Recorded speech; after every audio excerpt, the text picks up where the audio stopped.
A paz do Senhor, pessoal. Sou o pastor Manuel Batista, esse é o canal Falando para Transformar Vidas. E hoje eu quero falar um pouquinho sobre um assunto que está aí movimentando as redes sociais e a internet em especial. Felizmente, eu venho falar um pouquinho sobre a morte de um pastor bastante importante no contexto de igreja aqui no Brasil, que é o apóstolo Rina, da Igreja Evangélica Bola de Neve. É com tristeza que nós venhamos a tratar sobre esse assunto. O objetivo nosso não é expor, nem julgar a situação ou a vida de ninguém, mas entendermos, o que acontece de fato, o que está acontecendo de fato e que lições nós podemos trazer para nós como igreja uma situação como essa, ou a morte de um pastor desse nível e o que se desdobra, o que está se desdobrando, após a sua partida. Muitas coisas aí já estão acontecendo, disputas pela continuação do trabalho, denúncias, enfim. Não é esse o nosso intuito neste vídeo. Mas o que nós queremos trazer como uma fala para essa situação é a tentativa de responder uma pergunta que já foi feita e que inclusive é o título aí de alguns vídeos que estão circulando. A pergunta é: acidente, fatalidade ou juízo de Deus? Quando nós olhamos para as circunstâncias de como aconteceu o falecimento, e tudo diz que foi uma queda de moto e que após o socorro teve uma parada cardíaca e veio a óbito. Isso são o que foi passado e que está sendo passado aí. Agora vamos para o contexto da pessoa. Quem era a pessoa? A pessoa era uma autoridade gospel, evangélica, cristã, uma autoridade, um fundador de uma igreja, enfim. Falando um pouquinho sobre a pessoa, sendo um líder, então a gente entende que era uma pessoa com uma alta e gigantesca responsabilidade, porque assim diz a Bíblia: a quem muito é dado, muito será cobrado. E muitas pessoas, ao longo dos meus 30 anos de evangelho, eu tenho visto muitas pessoas que passaram pelo meu caminho aspirando a ascender ao episcopato, alcançar o cargo maior de pastor, de presidente, de apóstolo. Algumas bem-sucedidas, outras não foram para frente, apesar do ímpeto pelo qual se lançaram a obra, mas que não encontraram como ir adiante. Enfim, é algo assim que as pessoas que vislumbra o poder a estar, né, com esse título pastoral, esse título de líder, esse título de homem e de mulher de Deus, vislumbra muitas pessoas, fazem com que as pessoas saiam um pouco da sua realidade e passam, né, a querer fazer ou estar em um lugar, em uma posição as quais Deus não as colocou, ou Deus não as chamou para estar. Mas elas querem, e aí elas acabam fazendo por onde as coisas acontecerem. Eu estou falando de muitos ministérios que hoje existem no Brasil, de âmbitos mundiais, até com igrejas até em outros países, que são sustentados única e exclusivamente pelo dinheiro. São impérios que são construídos única e exclusivamente pela exploração da fé das pessoas. Não tem nada de Deus nesse negócio, mas estão aí e estão gerando muitos milhões de reais. Por quê? Porque sabem explorar a fé das pessoas. Não estou dizendo que esse é o caso dessa igreja, não. Estou ampliando a visão para que eu possa entrar no texto que eu quero dizer, que eu quero trazer para nós. E chamar a atenção aqui dos líderes. Esse acontecimento específico é uma prova real de que nós, pastores, não podemos pensar ou nos acomodar com a possibilidade de estarmos confortáveis na posição de pastor presidente, de apóstolo, de bispo, de seja lá qual título você possua hoje, de destaque, de honra. Você não pode nunca, jamais estar acomodado dentro deste título, achando que você está acima de todo mundo, achando que os teus erros estão, digamos, de uma certa forma, abolidos por Deus por conta do cargo que você ocupa.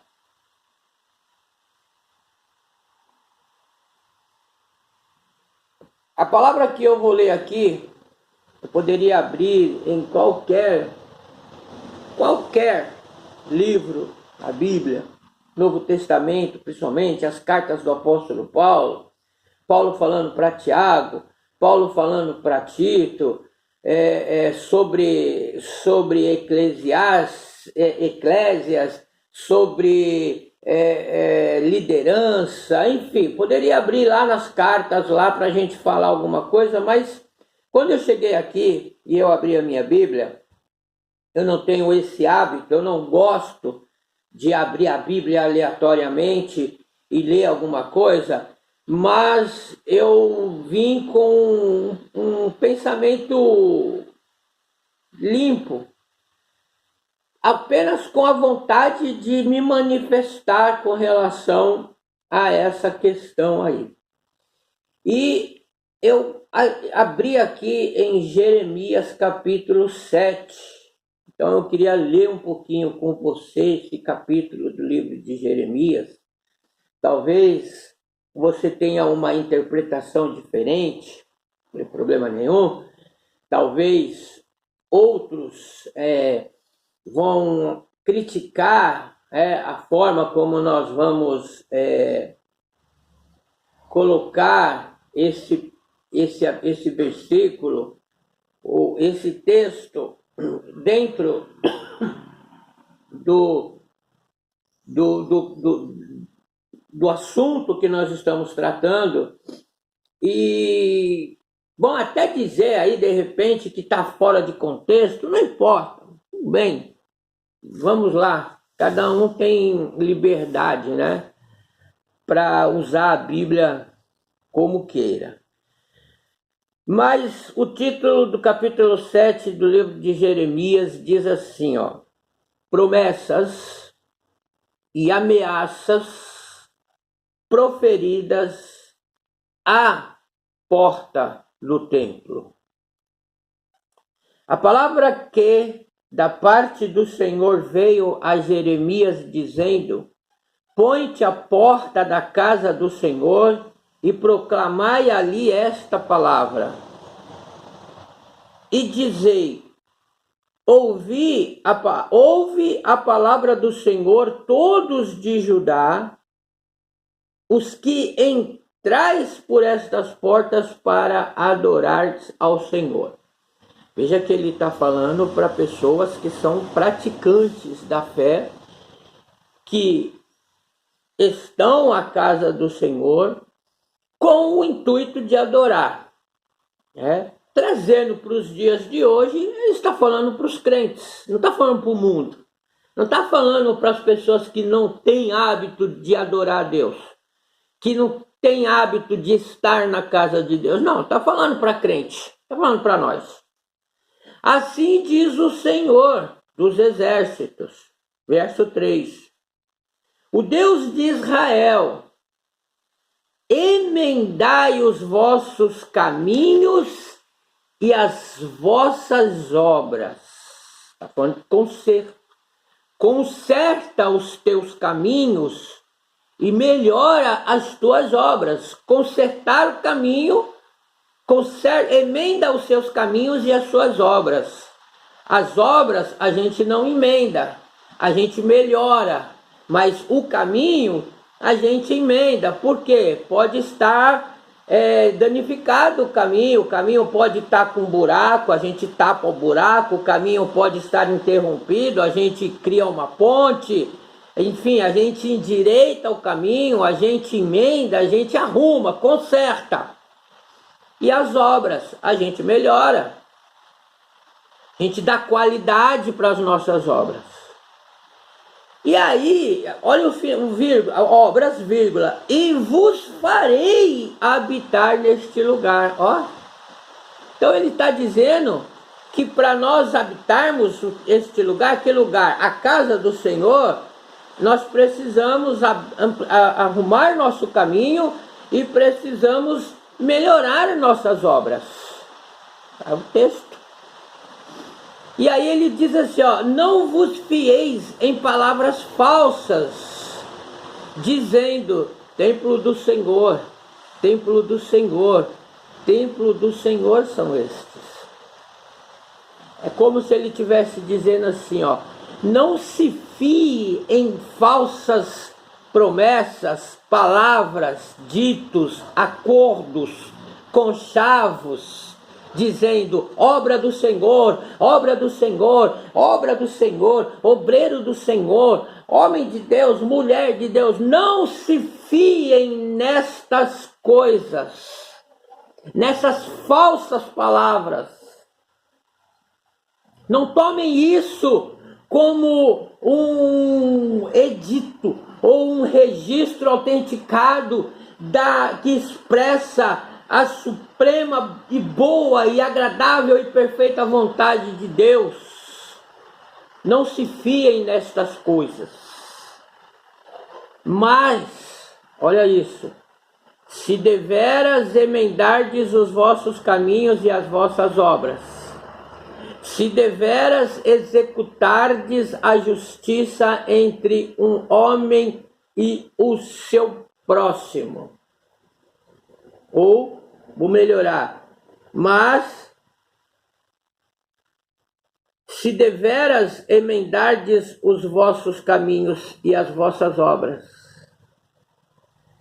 se deveras executardes a justiça entre um homem e o seu próximo. Então, verso 7, eu vos farei habitar neste lugar, na terra que dei a vossos pais, desde o tempo da antiguidade e para sempre. E eis que vos confiais em palavras falsas que para nada são proveitosas. Ok? Vou parar por aqui. Então veja que é muito sério o que nós estamos falando aqui. Porque quem almeja o episcopato, diz o texto, o apóstolo Paulo diz, quem almeja o episcopato, excelente obra almeja. E nós falamos aqui que existem N pessoas que querem ser pastores, pastoras, apóstolos, apóstolas, bispos, bispas, não importa o título, as pessoas querem ser. Não importa se foram chamadas ou não para serem, elas querem ser e vão ser. De uma forma ou de outra, elas vão ser. Por quê? Porque são amantes do poder.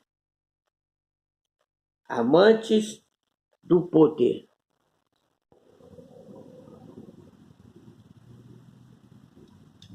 Pessoal, se você chegou até aqui e está gostando desse conteúdo, entende que esse conteúdo é importante e quiser compartilhar com outras pessoas, se inscrever no nosso canal, nos ajudar a preparar novos conteúdos e trazer conhecimento da palavra de Deus para a prática da nossa vida cristã, fique à vontade, nos ajude, se inscreve no nosso canal, ok? Curte a nossa... Faça seus comentários, deixa aí os seus comentários, isso vai nos ajudar bastante.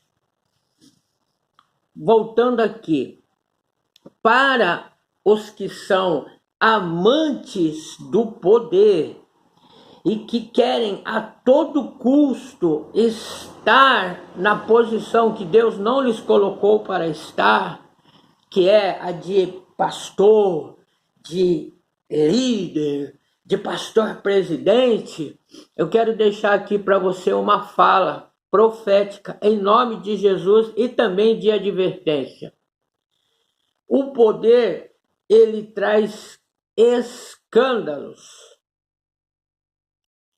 E eu tenho uma fala da parte de Jesus para você que promove os escândalos. Você líder, estou falando para líderes, tá? Disse Jesus a seus discípulos, Lucas, capítulo de número 17. Jesus disse, é impossível que não venham tropeços, ou, em outras traduções, escândalos na minha casa, na minha obra. Mas, ai daquele por quem vierem, melhor lhe fora que se lhe pendurasse ao pescoço uma pedra de moinho e fosse lançado ao mar, do que fazer tropeçar um destes pequeninos.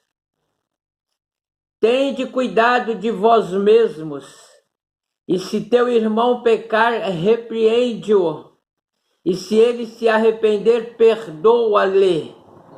Mesmo se pecar contra ti 7 vezes no dia, e 7 vezes vier ter contigo, dizendo, arrependo-me, tu lhe perdoarás. quantos líderes estão lançando fora pessoas, obreiros, membros, porque descobriram um erro, porque identificaram uma ação contrária à palavra praticada por você, líder, e que foi até você em cumprimento desta fala, e você os repreendeu e os mandou embora, como se você fosse dono da igreja. Deixa eu dizer uma coisa aqui, deixar bem claro. A igreja é de Jesus, comprada por bom preço. O ministério pode ser teu. Você pode até responder judicialmente por conta do documento redigido em cartório que te dá plenos poder para representar a igreja na terra judicialmente, mas isto não lhe torna dono da igreja. Não são teus filhos que devem te suceder no caso da sua morte, os teus irmãos, os teus parentes, cunhados, sobrinhos, não são teus familiares que devem te substituir. Quem escolherá o líder que vai dar continuidade ao trabalho é o Espírito Santo de Deus. Se é que o Espírito Santo de Deus governa sobre essa igreja, qual você pseudonimamente chama de ministério. Então a palavra que eu quero trazer aqui, eu quero estender esta fala também a uma família tradicional de um ministério grande, que também está agora aí sendo sucessores do trabalho do pai, e agora estão em pé de guerra, estão brigando os irmãos herdeiros de um trabalho que foi iniciado pelo seu pai, como se esse grupo de pessoas que eles chamam de igreja fosse propriedade deles. Será que vocês são os próximos da fila para receberem o juízo da parte de Deus? Não sei. Não posso falar que sim, nem posso falar que não. Não sei, a palavra de Deus diz que o juízo vem da parte de Deus. É Deus quem faz juízo sobre seu povo, sobre todo mundo. Todo juízo vem da parte de Deus. Então, o que aconteceu com o pastor Rina foi um acidente? Foi um juízo de Deus? Tire as suas conclusões, faça suas pesquisas, vejam os testemunhos da esposa, dos amigos, das pessoas próximas dele, o que falam acerca dele, porque uma coisa é o pastor no púlpito pregando para multidões, outra coisa é o pastor fechado sobre quatro paredes, ele e seus próximos, esposa, filhos, enfim. Irmãos, com Deus não se brinca. Se você tem chamado de Deus para pastorear a igreja, se você tem uma vocação ministerial para fazer a obra de Deus como ministro do Evangelho de Cristo, amém, glória a Deus. Mas se você não tem, se você não sente, se você sabe que não é para você isso, Não usurpe em ser. Não usurpe em ser o que Deus não chamou você para ser.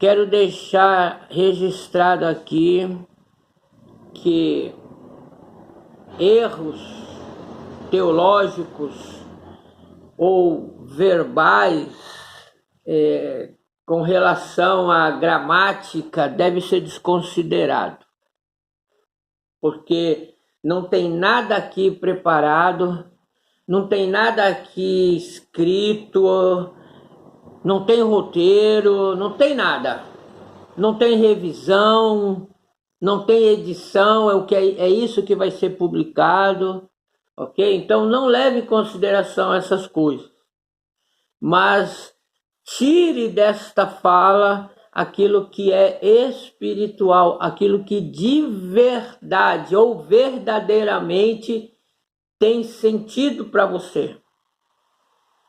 Fala de verdade ao seu coração, ok?